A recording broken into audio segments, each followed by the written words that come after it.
You don't belong here, you poor wretch. Take your raggedy kid and scram. Just because he's wearing mud-stained clothes doesn't mean it's okay to tell an innocent boy to disappear. Telling me to leave, even though I was invited to the wedding, is unacceptable, even for the heir to a major corporation. But then again, my elite classmate James has always been selfish like that. I'm Michael. I was born into a poor family, but I've never been ashamed of it. We were poor because my mother was frail. My father couldn't become a full-time employee because he had to care for her. He could only work part-time because we never knew when her condition might worsen. So, our monthly income was unstable, and I had to support the family by delivering newspapers since elementary school. Being poor has taught me what's truly important in life. After all, my father always used to say to me, "Listen, Michael, never live a life you can't be proud of. If you see someone in trouble, help them out." My father was a man of few words, but his teaching still lives in my heart. I learned that there are people who live contrary to my father's teachings when I was in the 3rd grade. James, who transferred from a neighboring elementary school, was the kind of person who would bully anyone he deemed inferior. The Anderson family has been wealthy for generations, and James's father is a corporate president. James is the president's son. There was no one in the class wealthier than James. To him, everyone in the class was beneath him. So, within a month of transferring, he had bullied and dominated the entire class. Raised on my father's teachings, I couldn't stand James bullying my classmates and always stepped in to help. What's with you? The poorest kid in class, defying me. Being poor has nothing to do with it. Bullying the weak is cowardly. Idiot. The world runs on money. Money is everything. I was grabbed by the collar, slapped across the face, and left with a nosebleed. Seeing this, the entire class was terrified, and thereafter, everyone became subservient to James. By defying James, I became isolated in the class and the target of bullying. Since everyone else would be treated harshly by James if they didn't exclude me, the whole class turned their backs on me. Most of the class went on to the same junior high school, so the bullying continued there. At that time, my father was working in a factory owned by James's father, so even when James harassed me, I had to endure in silence. If I resisted, my father could lose his job. Being poor, my mother also hesitated to go to the hospital. Thus, her condition would improve and then worsen again, leading to repeated hospitalizations. Not wanting to burden my father further, I decided to give up going to high school and started working after junior high. With the economy in a slump, it was hard to find a company willing to hire someone with just a junior high school education. Maybe I could have squeezed in if my grades were better, but I often skipped classes because I hated being harassed by James. "Michael, if I ask my dad, I can get you a job at a top company. In return, lick my shoes." I was desperate for a job, and James shoved his sneakers in my face. They were muddy, but I knelt down.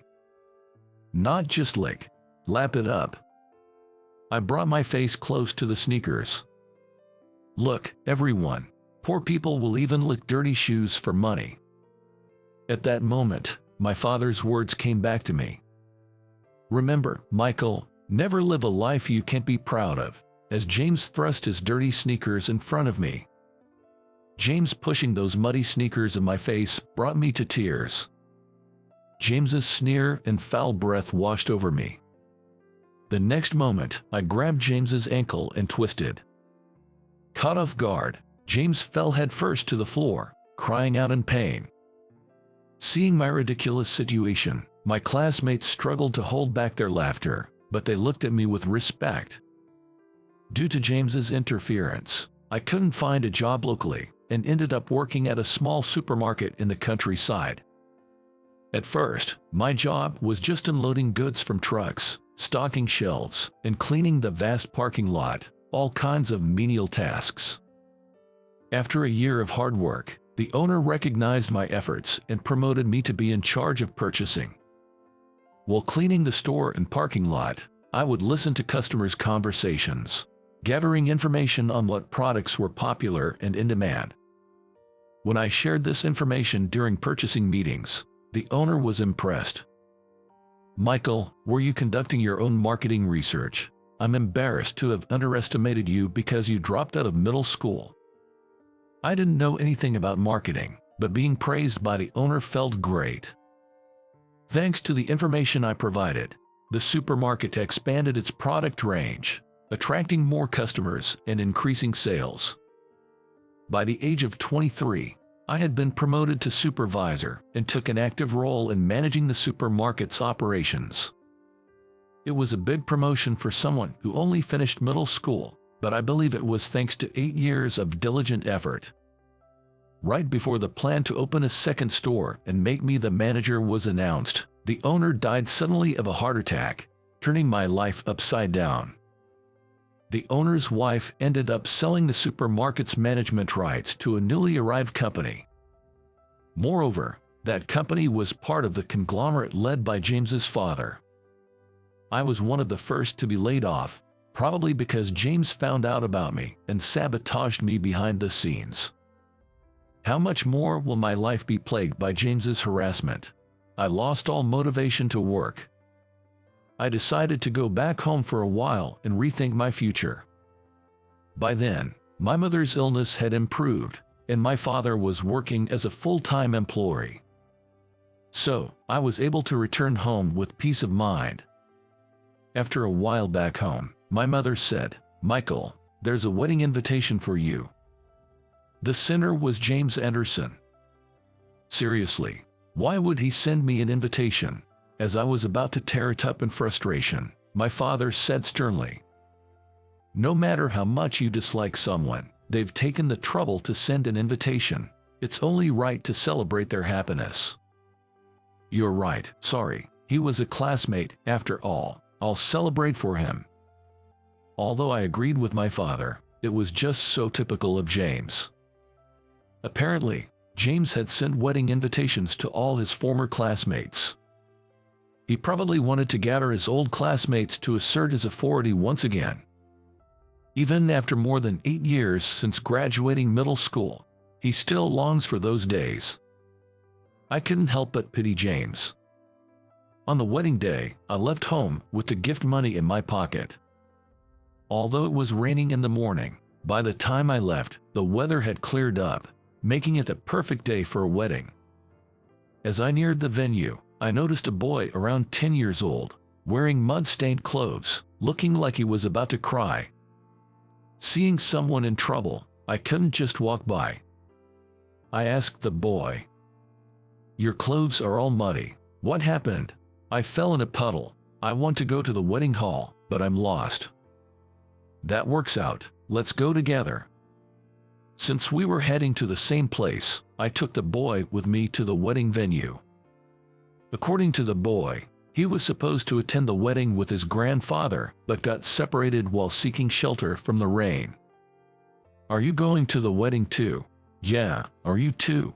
It's a big venue, and today is an auspicious day, so there are likely many weddings happening. Once we get there, I'll help you find your grandfather." "Thank you." Such a well-mannered boy. Despite his muddy clothes, his responses indicated good upbringing. Arriving at the wedding venue, I was surprised. I had assumed there would be several weddings ongoing, but the Anderson family had rented out the entire venue. Typical of the son of a major corporation's president, I thought, but it made sense since he had sent invitations to all his classmates. He wanted to throw a grand wedding, renting out the entire venue to showcase his status.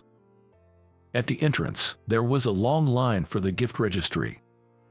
Thinking of finding the boy's grandfather first, I started climbing the hall staircase.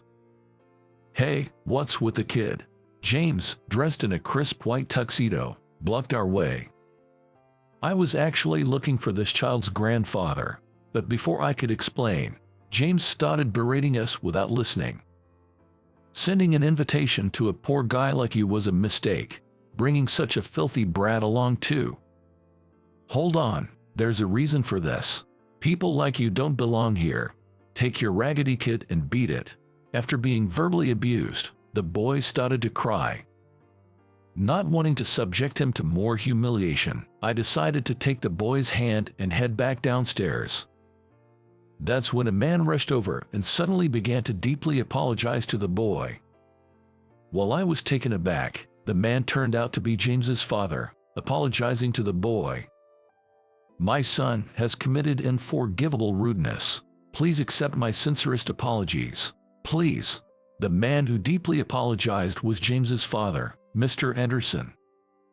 He is the president of a major company. It was surprising to see such an important figure apologizing to a young boy. James seemed confused to see his father apologizing to a dirty child. Then, a white-haired elderly man appeared, calling out to the boy, "Brian, where have you been? I've been looking everywhere for you." "Grandpa." The boy ran to the old man and hugged him. James's father, upon seeing the old man, hurriedly stood up and greeted him respectfully. "Mr. Thompson, thank you very much for attending my son's wedding." The elderly man, called Mr. Thompson, was the chairman of the parent company of the corporation run by James's father. James had told the chairman's grandson to get lost with his tattered clothes. That's why James's father apologized so profusely. Realizing the gravity of the situation, James turned pale as he saw his father apologize deeply to Chairman Thompson. Chairman Thompson said to James's father, "What kind of education have you given your son? I'm terribly sorry for the disrespect shown to your grandson. How can I possibly make amends? I'm displeased. I came here to celebrate upon receiving an invitation, but I'm leaving now." With a scowl, Chairman Thompson glared at James, took the boy by the shoulder, and left the wedding hall. The wedding went on, but James and his father looked gloomy and downcast throughout, like they were at a wake. Rumors later circulated that James was disowned by his father and fired from the company. Having been arrogant under the protection of his corporate heir status, James was now humbly job hunting after losing his backing. When I coincidentally saw James in a park, he looked exhausted, sitting on a bench, eating a gas station sandwich. Remembering my father's teaching, if you see someone in trouble, help them, I offered James some encouragement. "I know how hard job hunting can be, James. Let's both keep our spirits up." "Michael, even after all I did to you, why are you?" "I'm sorry, forgive me." James's voice broke into tears, unable to finish his sentence. Despite everything, I sincerely hoped James would find happiness in his lowest moments. The boy, who had been lost in muddy clothes, apparently told Chairman Thompson about me helping him. Eventually, I was invited to Chairman Thompson's house and received immense gratitude. Knowing I was job hunting, Chairman Thompson offered me a position in his company. Now, I'm working hard and thriving. Since this is a company where skills matter more than educational background, I truly enjoy my work. Thanks to this, I've been promoted to supervisor and even have a fiancée now. I'm most grateful to my father. Following his childhood advice, never live a life you can't be proud of. If you see someone in trouble, help them. I vowed to continue living earnestly and diligently.